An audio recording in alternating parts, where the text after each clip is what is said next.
TV. Drew here with Reid after a 1-2 loss against SKC. Low.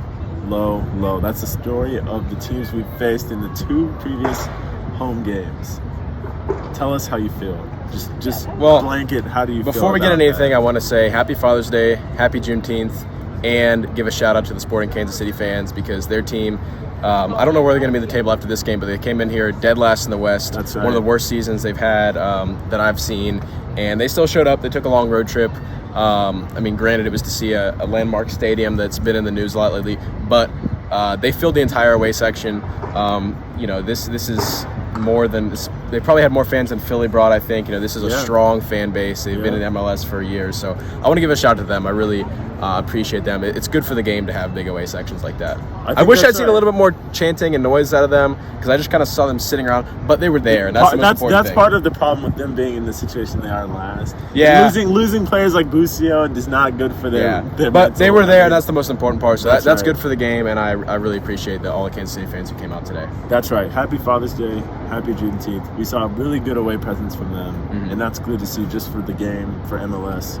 But we're going to get into this. We're going to start with the lineup. Reid, take it away. What did you see? How did we line up? And how do you think that's going to affect how we line up in the next 2 away games? Most broadly, what I saw was just a shambles because there was a shambles in terms of the lineup beforehand, in terms of the level of play, in terms of the refereeing at certain points, in terms of the lack of level of adaptation to the way things are going. So I'm going to say first and foremost, Marshall got this out of the way already. The 3 DMs. That's even if it's Patrick Vieira. Are you putting 3? The thing is, I might.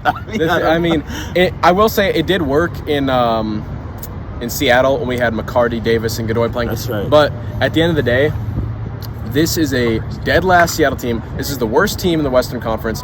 In my opinion, the worst team in Major League Soccer at home. Nashville likes to play a counterattacking style, but you cannot counterattack when there is no attack to counter. And that's what we're doing today. We had an ultra defensive lineup. We did our classic back 3/5. We did 3 defensive midfielders, and then just 2 up top. Mokhtar's an unbelievable player, but on his own, against a team that's defending to save their lives, he can't do anything. And what pissed me off the most was the number of times, that we were unable to win the aerial duels, and over and over and over, it was just cross, and every time, especially number 5, I don't know his name on Sports Kansas City, but number 5, he was like Walker Zimmerman out there, the way he was winning all these aerial duels. I was about to say we're missing him. That's one factor of the lineup. When you play a team that doesn't attack, you can't counterattack, and you can't be doing this wingback system where you're just trying to cross it in, when all they're focused on doing is defending and keeping you at bay. They got lucky on both of their goals, especially the first one. This was a team that was just trying to defend and stay alive against us. And we were trying to counter them. We tried to give them opportunities. They didn't want to take them. They didn't, yeah. It was a horrible game plan from the beginning. And what we've been doing in the past is we have usually 3 up front, Mokhtar, Sapong, and then Leal. Of course, Leal's been out, but we've been replacing him with Loba or Hawkinson. Today, we just abandoned that. We said, all right, 2 up front. Do the best you can. The midfield's going to get a little foggy. Is there something wrong with Hawkinson? Is he sick? Is he injured? Or is it just disrespect? Because I don't know what he did to lose his place. I think he brings a tremendous level of effort. He showed it against Colorado. He created some great chances. He created a chance that Mokhtar scored. Yeah. I've really been a fan of his game lately, and I don't know what he did to deserve a spot on the bench and to never come in at all. I think that's right. And I guess by way of interjection, I'm seeing a situation where I compare us to last season, which I know cannot always be what we do, but where we had a really solid starting 11. We were able to see those guys start almost every time, except for cases of international duty. And now we've got a situation where most of our starting 11 are back, but we still got some trickle in and out, like we didn't have Zimmerman, for example. But Godoy's back, but then Leal's not fit enough to play 90. He can play for a half, and we've got Loba who's coming in more often now. So I think you've got a situation. But I think you saw it when Loba came in, and then you especially saw it when Leal came in, that just when we had more attacking players on the field, we were able to do better. And I think Leal on his own was a huge factor because he just runs harder than anyone else, especially when he wants to bring it. He can bring it. He brings it. So, but at the end of the day, it was also a matter of numbers. When there were more players for them to deal with, they struggled. And there were only 2 to begin the game. That's part of the reason I think Nashville was so stagnant at the beginning. The defense was too comfortable, And the thing with the three in the midfield is that all four of our midfielders, Anunga, McCarty, Godoy, and Davis, they're all spectacular midfielders, and they can all play well when it's two of them. But when there's three of them, they're not challenged enough, and they need something to spark them and to push them in order to play well. Otherwise, they're going to be too complacent, and they're not going to be ready for whatever comes their way. So I think having three of them there was too much comfort. There wasn't enough pushing them, and they weren't able to do what they normally do. So overall, with the lineup, we just see that too many central defensive midfielders, really weird situation with people trickling in and out. But as far as the lineup goes, I think that's most of the problem. What about the level of our play? What did you see us doing? Because we've seen it maybe last game, seen it this game, about the intensity that we've been playing at. Yeah, I mean, first and foremost, we just have to get out of the way. We are at home. The Geodis Park, the Nashville home game, that's the biggest card Nashville has in its deck. And we just had two home games against two of the worst teams in the Western Conference, two of the worst teams in the league. I would say right now the two worst teams in the league just came into Geodis Park, and we only got 1 point out of it. That's unacceptable, and it just goes to, certain things didn't bounce our way, but at the end of the day, these are games you have to be winning by multiple goals. These are games you have to have insurance for. So not being able to put a single goal in the back of the net against San Jose, not being able to show any signs of life in a whole half against Sporting Kansas City is not acceptable. I mean, I think the biggest problem today was just the formation and going tactically, trying to be counterattacking and not having anything to counter. But another problem I found throughout the game was that people are going to complain about the refs, and it's true the refs weren't great.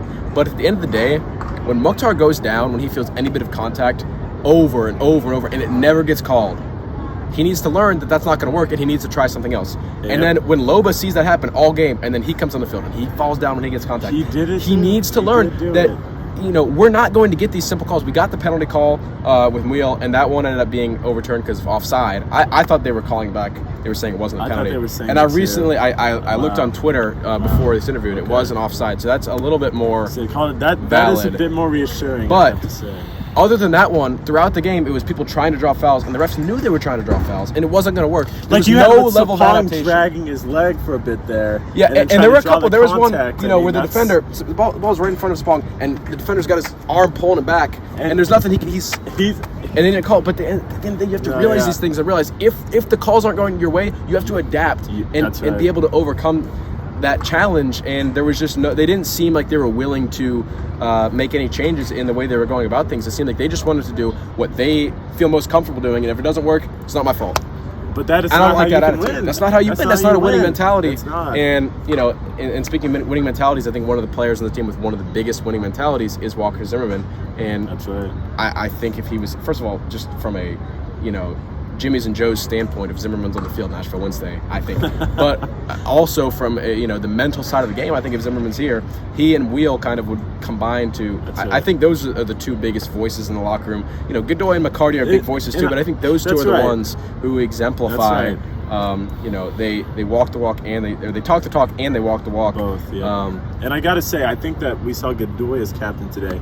I don't think I saw as much advocacy for our players as I would have wished. Yeah, there was one call where it went against Godoy himself, and he was fuming, he was screaming at the ref. But other than that, there wasn't as much. Yeah. I agree with you on that. Yeah. And another thing, speaking of Wheel, one thing I noticed from him late in the game is when Kansas City was trying to time waste, they kicked the ball all the way to the other side of the field.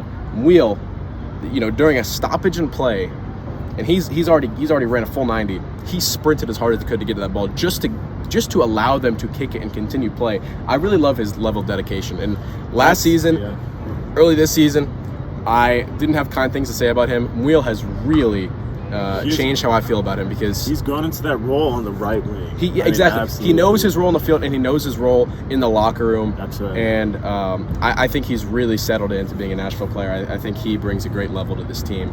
That's right. And according to my girlfriend, he looks like a Jonas brother. So moving to the next point of order here. Urgency. Speaking of Alex Mill and his show of urgency throughout every game, in every minute, no matter how tired he is. Tell us about what you thought about the urgency we saw on the pitch, whether we saw it at all, and whether it came too late. Well, for me, you start seeing about the 75th minute, things really start getting into gear and play starts getting better. You can't wait till you're down 2 goals, in the 60th, 70th minute against the worst team in the league to start. When you let in 1 goal on a nonsense free kick that has no business being a goal, that is when all the alarms start going off in your head. You say, okay, we got to get it together. Yep. Because when you're 1-0 down 30 or so minutes into the game, you still got an hour left to play. There's plenty of time. NSC here, right? We get kicked in the butt. Exactly. There's still plenty of it. But when you don't kick that into high gear early on, it's just too little too late. And too little too late was the whole story of last season when, we get the equalizer in the 83rd minute and we have 7 minutes of just bang, bang, bang.